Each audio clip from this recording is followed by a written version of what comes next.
MNS విద్యారంగ సమస్యల పరిష్కారం కోసం వామపక్ష విద్యార్థి సంఘాలు ఇచ్చిన బంద్ పిలుపుతో చర్యాల మండలంలో ప్రభుత్వ ప్రైవేట్ విద్యా సంస్థలు బంద్ అయ్యాయి. AISF SFI ఆధ్వర్యంలో విద్యార్థులు తరగతులను బహిష్కరించి నిరసన తెలిపారు. ఈ సందర్భంగా AISF మాజీ ఉమ్మడి వరంగల్ జిల్లా ఉపాధ్యక్షుడు అందే అశోక్ మాట్లాడుతూ ప్రభుత్వ పాఠశాలల విలీనం మూసివేత నిర్ణయాన్ని వెంటనే వెనక్కి తీసుకోవాలని డిమాండ్ చేశారు.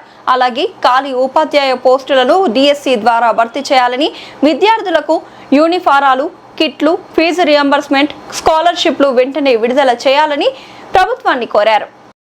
మన బాధలు, మన ఇబ్బందులు తెలవాలని ఈరోజు AISF, SFI, PDSU ఇతర వామపక్ష విద్యార్థి సంఘాల ఆధ్వర్యంలో ఈరోజు రాష్ట్ర వ్యాప్తంగా విద్యా సంస్థల బంద్కు పిలుపునివ్వడం జరిగింది. అందులో భాగంగానే మేము ఒక మాజీ విద్యార్థి సంఘం నాయకుడిగా మీ దగ్గరికి రావడం జరిగింది. ప్రభుత్వ పాఠశాలని మూసివేయాలని, కుదించాలని రాష్ట్ర ప్రభుత్వం కుట్ర చేస్తున్నటువంటి పరిస్థితి ఉంది. ఇప్పుడు ప్రైమరీ స్కూల్ కానీ, హై స్కూల్ కానీ స్ట్రెంత్ తక్కువ ఉంటే, విద్యార్థుల సంఖ్య తక్కువ ఉంటే ఈ పాఠశాలని రద్దు చేయాలని కుట్ర చేస్తుంది. పాఠశాల తగ్గింపును వెంటనే ప్రభుత్వం విరమించుకోవాలని మేము వామపక్ష విద్యార్థి సంఘాలుగా రాష్ట్ర ప్రభుత్వాన్ని డిమాండ్ చేస్తాను.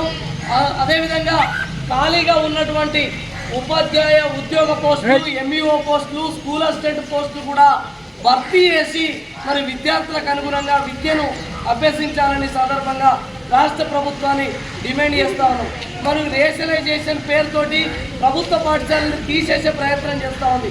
గ్రామీణ ప్రాంతాల్లో ఒక్కొక్క ఊర్లలో పేద మధ్యతరగతి విద్యార్థులే చదువుకుంటారు. సంఖ్య తక్కువ ఉందని ఆ స్కూళ్ళను కూడా రద్దు చేసే పరిస్థితి, కుదించే పరిస్థితి చేస్తుంది. కనుక దాన్ని కూడా విరమించుకోవాలని, మరి పెండింగ్లో ఉన్నటువంటి fee reimbursement, scholarship junior college నుంచి డిగ్రీ కాలేజ్ దాకా లక్షలాది రూపాయలు పెండింగ్లో ఉన్నాయి. ఫీజు రియంబర్స్మెంట్, స్కాలర్షిప్, ఆ స్కాలర్షిప్లు కూడా వెంటనే తక్షణమే రిలీజ్ చేసి మరి విద్యార్థులకు స్కాలర్షిప్లు వెంటనే విడుదల చేయాలని సందర్భంగా డిమాండ్ చేస్తా ఉన్నాం.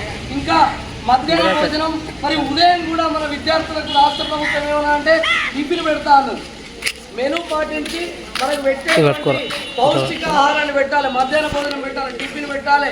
మరి మధ్యాహ్న భోజన కార్మికులకు కూడా వెంటనే జీతాలు కూడా ఇవ్వాలని ఇందులో ఉంది విద్యా సంస్థల బంద్లో భాగంగా.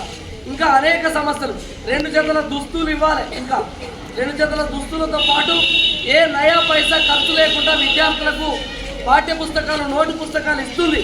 కానీ సమయానికి అనుగుణంగా ఇంకా కొన్ని తక్కువ పడుతున్నాయి అనుకున్నా. ఇంకా విద్యార్థులకు అన్ని సౌకర్యాలు కల్పించాలి.